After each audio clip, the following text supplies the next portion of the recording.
Hi, Mel here, and today I'm taking you along with me for a first look at the brand new Star Alliance Lounge in Terminal 1 of the Charles de Gaulle Airport in Paris.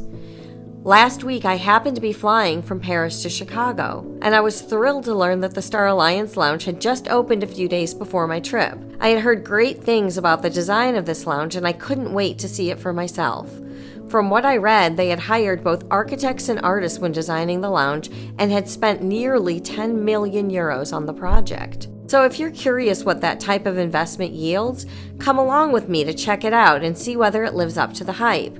Is it the best Star Alliance lounge yet? Let's see. The new lounge is located in Terminal 1 of the airport, and it serves eligible passengers who are departing from gates 10 to 38, traveling out of the Schengen zone. It's located airside after immigration and security controls in the newest part of the terminal. To access the lounge, follow the Salon Lounge signs and take either of the two elevators that are across from the duty-free store and next to the Ladurée shop. Once you reach the right floor, you follow the long hallway to reach the lounge. To gain entry, eligible guests can scan their boarding passes as they proceed through one of the touchless entry stations. There's also a desk to your right in case you need assistance. As soon as I entered the lounge, I could see the beautiful welcome bar in front of me. There's comfortable seating on either side, and the bar offers a variety of beverages, including chilled champagne you can pour yourself. On this day, the offer was a French Brut sparkling wine, but I passed since it was only 9 a.m. The atmosphere in the room is peaceful, and the floor-to-ceiling windows in back offer both natural light and great views. After leaving the welcome bar, I headed down the hall towards the dining area to see what the food options were. On my way, I passed a beautiful black and white panoramic photo of Paris, a beautiful glass wine cellar, more on that later, and two more seating areas. I thought the lounge's soft, peaceful color palette, architectural details, and black and white art focusing on Paris made a stunning combination. The dining area is a long room with floor-to-ceiling windows and plenty of tables. The food is served buffet style along the back and right side of the room. The hot options included a soup, hash brown patties, bacon, baked beans, a noodle dish with vegetables, and French crepes, which are a personal favorite of mine. I was also really happy to see real maple syrup offered, as well as a variety of other condiments.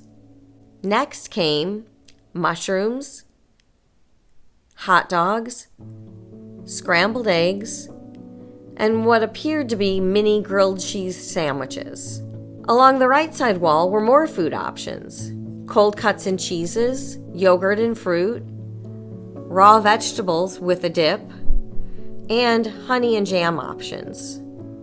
Then came an assortment of dairy products, including individual size yogurts, butter, and milk. There were also a few types of cereal and a variety of breads and pastries, including croissants, plain or with chocolate or raisins, French bread rolls, and round rolls. The drink options are in a separate section further down along the same wall. Sadly, there was no barista in the lounge, so I made myself a cappuccino with the machine. Other options included an assortment of teas, a trio of salty snacks, a Brita water dispenser, several juices, and some bottles of beer, although it seemed a bit early for that. Instead of drinking beer, I opted for scrambled eggs, crepes with maple syrup, and a cappuccino. The food was pretty good, but the cappuccino was definitely not great. I think it's tough to get a good cup of cappuccino from a machine. If anyone from Star Alliance management watches this, make a note that we'd all really love to have a barista there. With food out of the way, it was time to explore the rest of the lounge.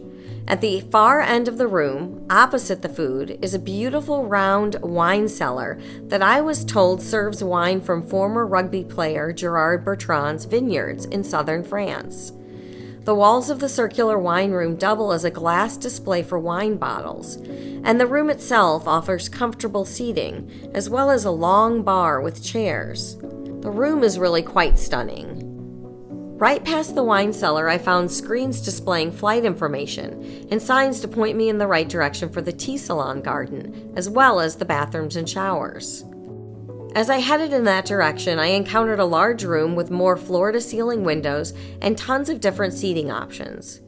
Throughout the lounge, I noticed that each seat includes access to a power outlet that accepts a European plug as well as ports for both USB-A and USB-C.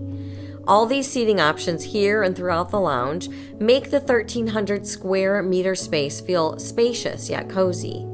Across the hall is an amazing space, and honestly, my favorite part of the lounge.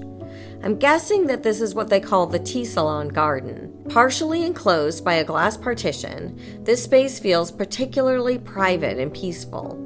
There are plants in the space and plenty of available seats. And as is true throughout the lounge, each seat was close to an outlet. In addition to the indoor space, there's a set of glass doors that lead you to an outdoor patio. While some of the furniture outside was still covered, the space itself is really nice. It's a large area with multiple seating options.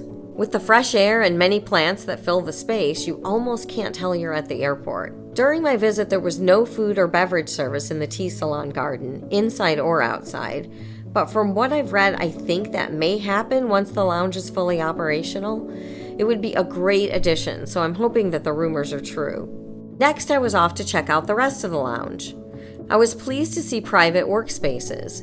Each closed-off room features a desk, outlet, and lamp. The aesthetic of each space is enhanced by a black and white photo of a Paris landmark. Right past these workspaces, I found another small food service counter. The options here were pretty limited, including fruit, muffins, water, coffee, and a trio of salty snacks. There's also additional seating on the back side of the counter and across the way, and again, there were always outlets nearby. As my last stop, I headed to the bathroom area. For women, there's a long hallway lined with doors. Behind each door is a complete private bathroom. The bathroom I toured had a big mirror as well as a full-length mirror on the opposite wall. The sink area was really clean and provided hand soap by Suthies. Next to the door that leads to the toilets is a door that leads to the showers. The standard shower suites lined the hallway, but the only bathroom that appeared to be open was the accessible shower at the end of the hall, so I took the opportunity to tour that one. The space was beautiful, I thought, and the flowers were such a nice touch. Also, the room provided everything you might need if you want to freshen up before your flight, including a blow dryer, makeup mirror, full-length mirror, a rack to put your suitcase, towels, and shampoo and bath gel. Again, from Suthies. Finally, I peeked into the wellness room. It was a simple space with a chair, small table, and counter. I guess it could work for nursing or taking care of a small child, but I didn't think it seemed conducive to meditation. As I headed out of the lounge to catch my flight, I asked myself, is this new lounge the best Star Alliance lounge yet? Well, in terms of style, design, and functionality, I would say yes, without a doubt. The lounge is visually stunning with a lot of attention to detail. It's clearly designed with the comfort of passengers in mind.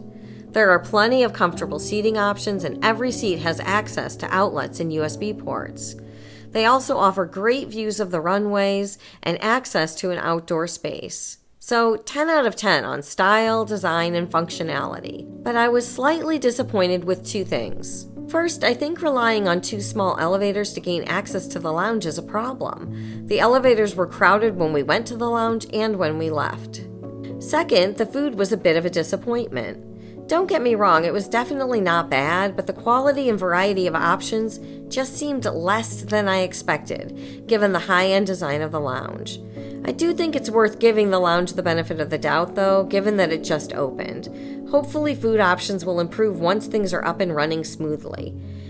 If you're wondering whether you're eligible to visit the lounge, here's how to qualify for access. Fly first or business class on a Star Alliance flight departing from gates 10 to 28 in Terminal 1. Have Star Alliance Gold status and fly on a Star Alliance flight departing from gates 10 to 28 in Terminal 1. Be an eligible member of the United Club or Air Canada Maple Leaf Club. Have a Priority Pass Select membership. Thanks for sticking around until the end of the video. If you found this review helpful, let me know in the comments. Also, if you hit the like button and subscribe, it really helps the channel. Until next time, happy travels.